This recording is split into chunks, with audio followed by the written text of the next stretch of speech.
Hi, Paul here from PhotoGenius. Now in this short video I'm going to explain the basics of Aperture, because Aperture is a very effective way of controlling light alongside the shutter speed, which we're going to look at in another video. And I'm just going to be scratching the surface here. Now I'm going to try and explain to you the basics of Aperture and how we can use it to control light, but I'm going to try and do it in 60 seconds or less. So let's put the timer on, let's go.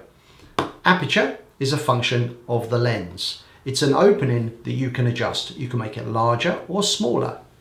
There it is. The larger the hole, the larger the aperture, the more light we let into the lens. The smaller, the less light we let into the lens.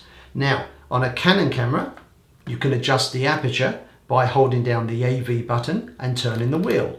On a Nikon camera, you hold down the plus minus button and you turn the wheel. And you'll notice on the screen an F number changing.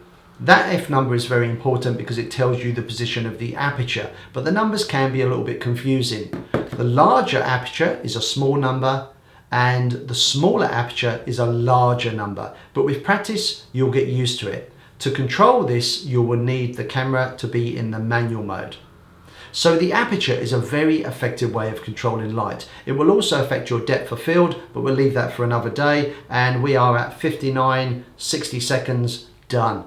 Very happy. Now, aperture, again, great way of controlling light, but the shutter speed is equally important. So I've done another video just on this subject, and I'll put a link somewhere up here. And if you like the video, please consider subscribing. You should see a link somewhere down here. And of course, as usual, you can leave your comments and suggestions below. Now, I hope you've enjoyed the video. I'll see you next time. See ya.